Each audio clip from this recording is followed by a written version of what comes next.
What happens when you eradicate all possible fear, adrenaline, and nothing really phases you anymore? You could go up to somebody, start a fight, and you wouldn't feel anything. This guy could be twice as tall as you, could weigh a lot more, could have the fighting capabilities of some of the best fighters in the world, like in the MMA, and you wouldn't be scared at all. What happens when that sort of thing happens? I don't know. Let's find out. So today I want to talk about when nothing really phases you anymore and that what that means and how do you get to that point? Because I've kind of done a lot of erratic or I guess spontaneous things in terms of adventures and stories that I have that I can share with people. And I'm a lot more willing to do some of these things now again and again because I've experienced them and I know what they're like. And they don't really phase me anymore when a lot of the times other people they would be very hesitant to do so. And sometimes that's a good thing and sometimes that's a bad thing, right? So let's talk about it. So the first thing we need to recognize is that everyone has a baseline for their experiences, right? Everyone might be fine with some things. For instance, if I say, "Oh, I'm going to drink a glass of water," okay, everyone's probably like, "Yeah, that's cool. All right, drink that glass of water. Water's fine. Water's good for you."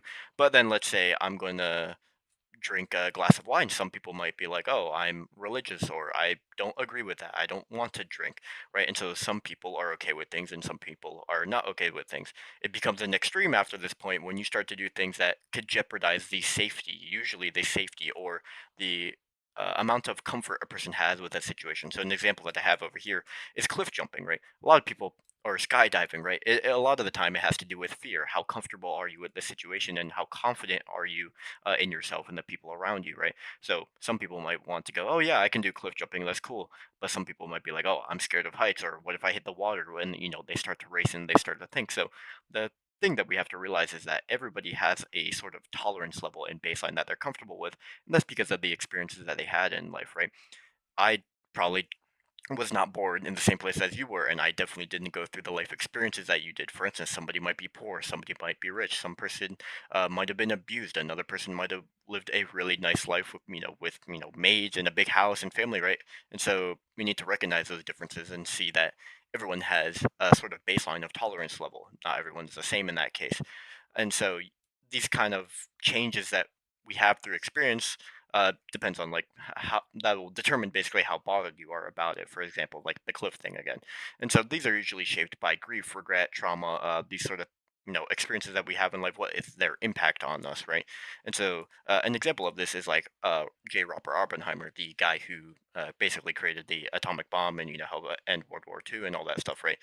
He was a very fascinating person in the sense that he was super smart about what he did, and he was able to manifest and create all these sort of, I guess, new fields within research to help create the bomb, right? However, after the fact that it was used, it kind of created a lot of trauma and regret for him having to create this sort of bomb to kill a lot of people. The point is now, uh, he was unbothered initially, or maybe a little bit bothered by the fact that this sort of weapon had the potential to do a lot of destruction, and he knew that, though he continued, because he did not see the sort of experience or story that would reset his baseline right after the two bombs were dropped on Hiroshima and Nagasaki. He's like probably thinking, "Oh my God, what have I done?" And sort of his baseline sort of shifts. Um, you know, First he's like all for it. He's like, "Yes, I'll do this. I'll do this for my country," et cetera, et cetera. And then after, he's kind of like a very big proponent against the use of nuclear weapons and stuff like that. So you can see his sort of like baseline shift from I am somebody who agrees that this would, end the world, end the war. Sorry, I can't say, end the war. But now I'm kind of against it, and I don't want it to ever be used again. So his baseline sort of shifted, right? And so those are like the sort of crazy stories and things that we think about. So I have an example down here that I'll share with you, but your baseline against others, when you measure that, it's never going to be the same. Everyone's going to be willing to do something different, and a lot of the times those has to do with adrenaline-based activities, skydiving, cliff jumping, whether you go running at night, whether you go running at night in a particular city. Maybe it's safe there, maybe it's not. So a lot of the time, it's about the safety of a person and how comfortable they are with the scenario or action that they are going to do. And a lot of the times, it's going to be split between a group. If you have a group of friends, their baseline and tolerance for these sort of stories that you have to share and whether they would do them or not is going to be drastically different. So let me give you a sort of scenario of mine. So when I lived in Japan, I hiked, it was around 26 miles. So from the base of the station, I hiked all the way to the top of the volcano from the base. So the base of the station is disconnected from the actual park. So you have to walk up to the actual park, which is a lot of elevation, and then obviously up to the volcano, which is also very strenuous. Like you can see in this image here, like we were basically up in the clouds, and I don't know how these horses got here, but yeah, it was nice overall. But I knew it was going to be extremely hard because there are no hotels in the area. It is extremely remote, and hikers and people that go up to it basically have no other option but to kind of like make up their own tents or find shelter or sheds that are placed around in this park. And so that's basically what I did. Now you might be thinking, what the hell? That is actually like crazy. And considering I did not have a tent, I think it was a lot more crazy than anticipated because I was sleeping on benches. I found like abandoned sheds or sheds that were meant for people to go into sleep in that did not bring camping gear. Halfway through, I lost all my food and all of my water because I had drank through so much of it because I was not prepared physically for it. I was a lot heavier in these, and but I was thinking it was more for the adventure. Um, I definitely struggled a lot when I was doing this. I did not realize how harsh it was going to be, how cold it was going to be, how tired I was going to be. And so, even though after this, right, I recognize that this was a pretty horrifying experience to go through. But when I reached the top of the volcano, I kind of enjoyed it and I thought, hey, maybe I would do this again, maybe a little bit more well prepared. But one of the scary parts that I recognize about this story is when it is extremely pitch black, you have, I think it's called scotastic vision or some sort of vision, basically the equivalent of night vision, right? When you start to look out in the complete darkness, you have nothing but the moonlight that is above you, right? And so you kind of are able to sort of see these things a little bit far away, like shadows within the dark. I don't know how to explain it, but yeah, it was extremely weird and it was extremely horrifying. And I thought things were coming after me when they weren't, because it's also just your are deaf basically, right? It's just complete darkness. There's nothing.